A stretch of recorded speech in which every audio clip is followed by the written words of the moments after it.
Herramientas para ser feliz, con Álvaro Reina.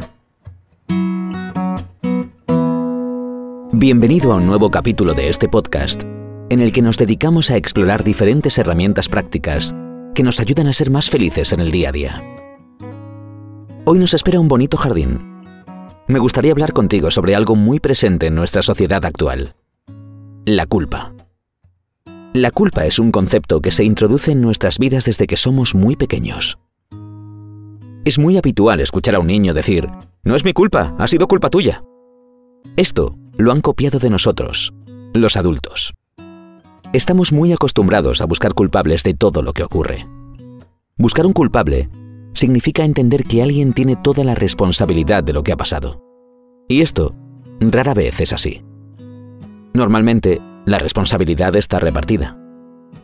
Pero si decidimos que alguien tiene toda la responsabilidad, o lo que es lo mismo, que tiene la culpa, eso nos descarga de responsabilidad a nosotros. Por lo tanto, nos libera de tener que tomar una decisión. Culpar a los demás de todo lo que pasa es una estrategia para no cambiar. Una estrategia que nos aleja de la felicidad. También estamos acostumbrados a hacer lo contrario, sentirnos culpables. Pensar que todo lo que ocurre es solo responsabilidad nuestra. Pensar que nosotros tenemos la responsabilidad de la felicidad de nuestra familia y amigos.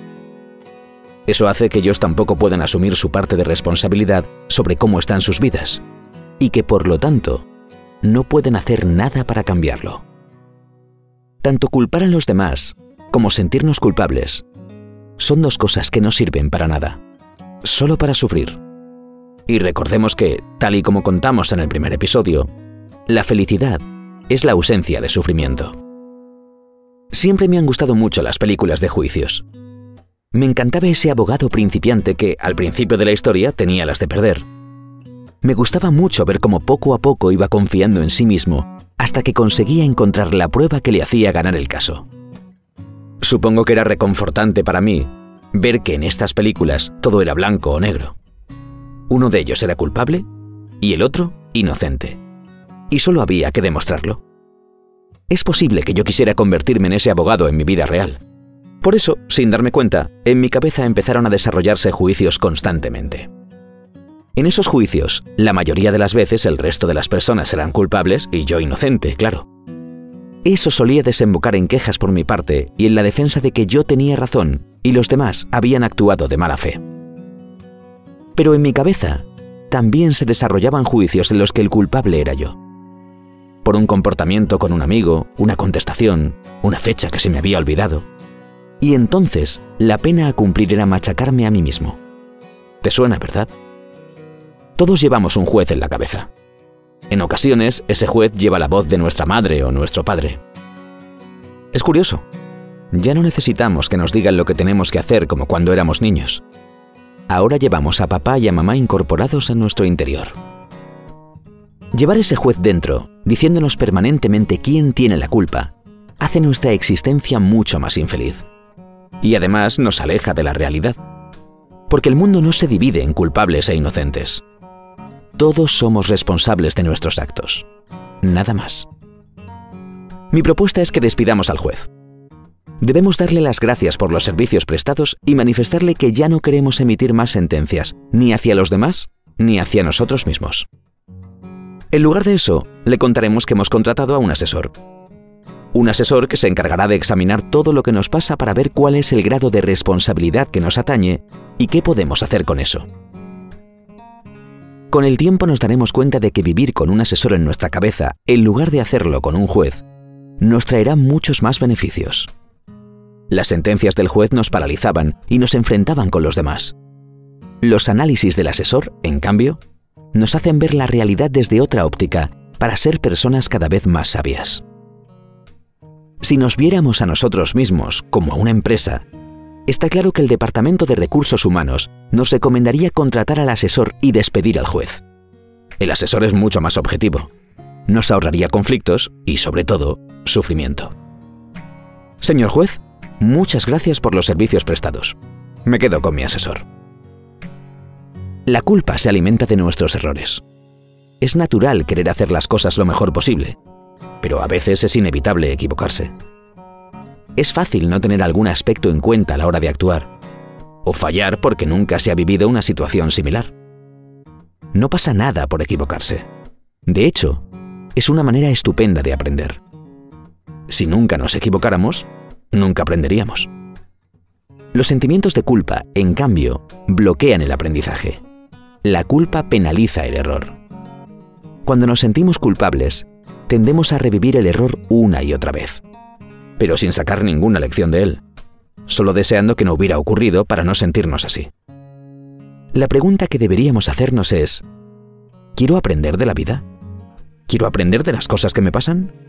Pues la mejor manera que existe de aprender es equivocarse. Y no hay por qué sentirse culpable por ello. ¿Te has planteado cómo afecta a nuestras relaciones vivir el mundo desde el concepto de la culpa? Cuando tenemos un conflicto con un amigo o un familiar, estamos acostumbrados a buscar un culpable. Nuestro querido juez, al que todavía no hemos despedido, nos dice que toda la culpa la tiene el otro, y es entonces cuando aparece el rencor. Empezamos a pensar que la otra persona nos ha fallado, que no ha hecho lo que debería, que nos ha defraudado. Sentimos que tiene una deuda con nosotros, deuda que tendrá que pagar pidiendo nuestro perdón, y empezamos a pensar si se merece o no ese perdón. Si por el contrario nuestro juez dice que la culpa es nuestra, nos sentiremos fatal con nosotros mismos. Nos reprocharemos una y otra vez no hacerlo mejor y lucharemos para conseguir el perdón de la otra persona porque nos sentiremos en deuda con ella. Este tipo de situaciones van erosionando las relaciones. Acumulamos deudas y rencor, y en determinados momentos lanzamos reproches sobre todo aquello de lo que consideramos culpable al otro. Con el tiempo, nuestras relaciones se resienten. La mochila se va llenando de culpa y pesa mucho. En cambio, las relaciones vividas desde la responsabilidad tienden a mejorar con cada nuevo conflicto. Cuando dos personas nos sentamos a hablar y asumimos que cada uno de nosotros tiene que aprender de su parte de responsabilidad, conseguimos evolucionar en la vida y en nuestra relación. Tratando de asumir lo que nos corresponde de cada conflicto, nos volvemos más sabios y los lazos se refuerzan en lugar de estropearse. Las relaciones se estropean con la culpa y se refuerzan con la responsabilidad. El otro día estaba viendo un informativo en el que estaban hablando de un estudio que habían presentado un grupo de científicos. En ese estudio se hablaba sobre las consecuencias del cambio climático. Después de escuchar las conclusiones y las cifras aportadas por los científicos, que por cierto eran espeluznantes, la presentadora le dijo lo siguiente a uno de los colaboradores. Bien, ya hemos escuchado la situación a la que se dirige el planeta según los datos que nos acaban de aportar los expertos. Visto esto, ¿se puede señalar a los culpables? ¿Se puede señalar a los culpables? La frase se quedó casi todo el día dando vueltas en mi cabeza. Es un reflejo perfecto de nuestra manera de pensar. Cuando hay un problema, buscamos a los culpables. En este caso concreto, además, todos tenemos nuestra parte de responsabilidad, mayor o menor. No tiene mucho sentido señalar a los culpables. En ese momento, me imaginé un escenario en un mundo más consciente en el que, en lugar de señalar a los culpables, se nos enseñaba un gráfico en el que podíamos ver la responsabilidad de cada parte de la sociedad. Empresas, multinacionales, gobiernos, ciudadanos de a pie, para que así cada uno pudiéramos ocuparnos de nuestra parte. Mientras sigamos buscando culpables, será muy difícil que resolvamos nuestros conflictos de forma satisfactoria. Todo se transformó para mí el día que decidí cambiar la culpa por responsabilidad.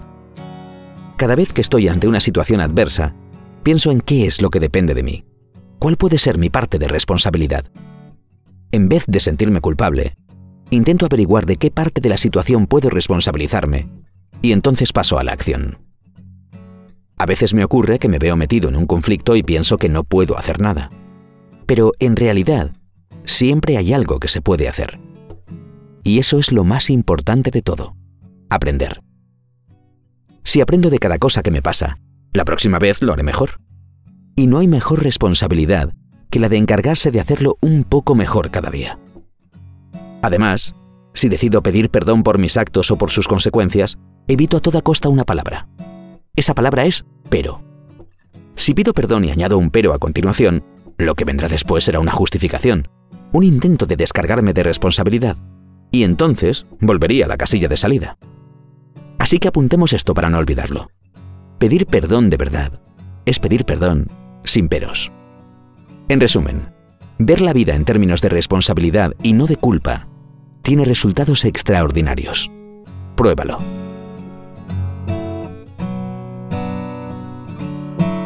Si tienes algo que compartir sobre lo que has oído en el podcast, puedes mandarnos un mail a alvaroreinalog@gmail.com. Gracias por la escucha.